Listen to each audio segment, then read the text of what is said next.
عزیز طلبہ و طالبات، چہارم جماعت کی کتاب کا دوسرا سبق ہے حضرت صفیہ رضی اللہ عنہا۔ آپ جانتے ہی ہیں کہ رضی اللہ عنہ یا عنہا صحابی یا صحابیہ کے نام کے ساتھ جوڑا جاتا ہے۔ جب کوئی صحابیہ یعنی عورت ہوتی ہے جس نے حالت ایمان میں اللہ کے رسول صلی اللہ علیہ وسلم کو دیکھا ہے تو اس کے نام کے آگے رضی اللہ عنہا کہنا ضروری ہے، اور اگر کوئی صحابی یعنی کوئی آدمی ہوتا ہے تو رضی اللہ عنہ کہا جاتا ہے۔ اس بات کا آپ جانتے ہیں۔ چلیے دیکھتے ہیں اس سبق میں حضرت صفیہ رضی اللہ عنہا کے بارے میں کیا معلومات دی گئی ہے۔ حضرت صفیہ رضی اللہ عنہا ہمارے پیغمبر حضرت محمد صلی اللہ علیہ وسلم کی بیوی تھیں۔ ان کا اصلی نام زینب رضی اللہ عنہا تھا۔ وہ عرب کے ایک مشہور قبیلے کے سردار کی بیٹی تھیں۔ ان کی والدہ کا قبیلہ بھی عرب میں بڑا ممتاز سمجھا جاتا تھا۔ عرب کا مشہور خیبر ان کا وطن تھا۔ اس شہر کے قلعے کے قریب مسلمانوں اور خیبر والوں کے درمیان جنگ ہوئی۔ لڑائی میں مسلمانوں کو فتح حاصل ہوئی اور دشمنوں کے کئی لوگ گرفتار ہوئے۔ حضرت صفیہ رضی اللہ عنہا بھی ان جنگی قیدیوں میں شامل تھیں۔ انہیں حضور صلی اللہ علیہ وسلم کے سامنے پیش کیا گیا تو آپ صلی اللہ علیہ وسلم نے انہیں آزاد کر دیا۔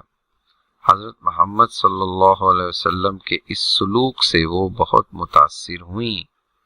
حضرت محمد صلی اللہ علیہ وسلم نے انہیں یہ اختیار بھی دیا کہ چاہیں تو وہ اپنے قبیلے میں واپس چلی جائیں یا آپ صلی اللہ علیہ وسلم کے نکاح میں آ جائیں۔ حضرت صفیہ رضی اللہ عنہا نے حضور صلی اللہ علیہ وسلم کی بیوی بننا پسند کیا اور رسول اکرم صلی اللہ علیہ وسلم نے ان سے نکاح کر لیا۔ رحم دلی اور سخاوت حضرت صفیہ رضی اللہ عنہا کی اہم خوبیاں تھیں۔ جب وہ حضور صلی اللہ علیہ وسلم کے ساتھ مدینہ تشریف لائیں تو پیارے رسول صلی اللہ علیہ وسلم کی چہیتی بیٹی حضرت فاطمہ رضی اللہ عنہا ان سے ملنے آئیں۔ ان کے ساتھ شہر کی بہت سی عورتیں آئی تھیں۔ حضرت صفیہ رضی اللہ عنہا نے اس وقت اپنے سونے کے جھمکے اتار کر حضرت فاطمہ رضی اللہ عنہا کو دے دی اور انہوں نے ساتھ آئی عورتوں کو بھی کوئی نہ کوئی زیور تحفے میں دیا۔ حضرت صفیہ رضی اللہ عنہا بہت باہمت اور نہایت عقل مند خاتون تھیں۔ وہ صبر اور برداشت جیسی خوبیوں کی مالک تھیں۔ دوسروں کے قصور معاف کرنے میں وہ ذاتی نقصان کی کبھی پرواہ نہیں کرتی تھیں۔ ایک بار ان کی خادمہ نے حضرت عمر رضی اللہ عنہ سے ان کی شکایت کی تھی۔ حضرت صفیہ رضی اللہ عنہا نے جب سچائی بیان کی تو حضرت عمر رضی اللہ عنہ ان کی باتوں سے مطمئن ہو گئے۔ اس واقعے سے حضرت صفیہ رضی اللہ عنہا کو اپنی خادمہ پر غصہ آنا چاہیے تھا، لیکن انہوں نے اسے نہ صرف معاف کیا بلکہ آزاد بھی کر دیا۔ حضرت صفیہ رضی اللہ عنہا کو حضرت محمد صلی اللہ علیہ وسلم سے بڑی محبت تھی۔ ایک بار کسی بات پر آپ صلی اللہ علیہ وسلم حضرت صفیہ رضی اللہ عنہا سے ناراض ہو گئے۔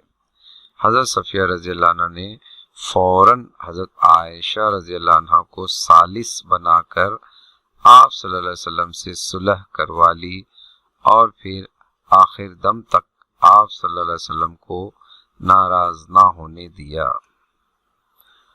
حضرت صلی اللہ علیہ وسلم کی بیماری کی حالت میں حضرت صفیہ رضی اللہ عنہا نے نہایت دکھ بھرے انداز میں کہا، یا رسول اللہ صلی اللہ علیہ وسلم، کاش آپ کی بیماری مجھے ہو جاتی۔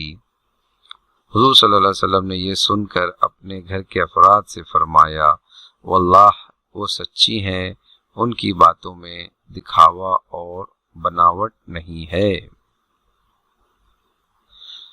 مصیبت میں گھرے ہوئے لوگوں کی مدد کرتے وقت حضرت صفیہ رضی اللہ عنہا اپنی جان اور مال کی پرواہ نہیں کرتی تھیں۔ ایک بار حضرت عثمان رضی اللہ عنہ کے گھر کو دشمنوں نے گھیر کر ان کا کھانا پینا بند کر دیا تھا، ان کا کھانا پانی بند کر دیا تھا۔ ایک بار حضرت عثمان رضی اللہ عنہ کے گھر کو دشمنوں نے گھیر کر ان کا کھانا پانی بند کر دیا تھا۔ حضرت صفیہ رضی اللہ عنہ اپنے خچر پر سوار ہو کر حضرت عثمان رضی اللہ عنہ کی مدد کو پہنچیں، لیکن دشمنوں نے انہیں مکان میں داخل ہونے نہ دیا۔ مجبوراً وہ گھر لوٹ آئیں اور حضرت حسن رضی اللہ عنہ کے ذریعے حضرت عثمان رضی اللہ عنہ کو کھانا پانی پہنچانے کا انتظام کیا۔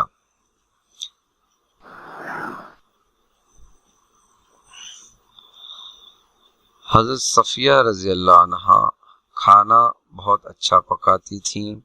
وہ اکثر اپنے ہاتھ سے پکایا ہوا کھانا رسول اکرم صلی اللہ علیہ وسلم کے رشتہ داروں کے یہاں بھیجا کرتیں۔ حضرت عائشہ رضی اللہ عنہا فرماتی ہیں، میں نے ان سے اچھا کھانا پکانے والی دوسری عورت نہیں دیکھی۔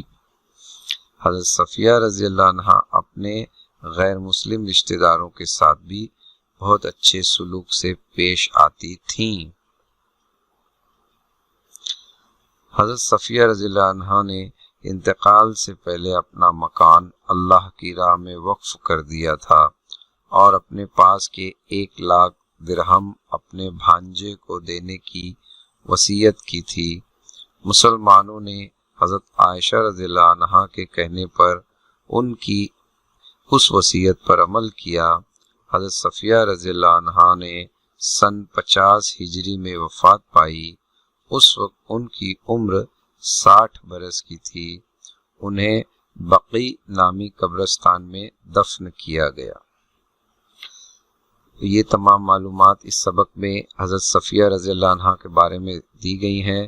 آپ انہیں دوبارہ اور سہوارہ پڑھیے، نئے الفاظ پر غور کیجیے اور ان تمام باتوں پر بھی غور کیجیے اور سوچیے کہ انسانوں میں کتنے بہترین لوگ گزرے ہیں، خاص کر کے ہمارے اکابرین، ہمارے بڑے جو اسلامی تاریخ کا حصہ بھی ہیں۔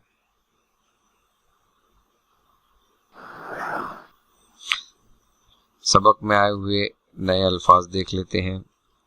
ممتاز، اعلیٰ مرتبے والا، قبیلہ، گروہ جسے ہم گروپ بھی کہتے ہیں آج کل، پرانے دور میں قبیلہ ہوتا تھا، ایک خاندان کے لوگ ایک ساتھ رہتے تھے اور وہ خاندان بڑھتا جاتا تھا لیکن سب لوگ ایک ساتھ ہی رہتے تھے، یا دیگر لوگ بھی اسی ایک گروہ میں رہتے تھے، اسے قبیلہ کہا جاتا ہے۔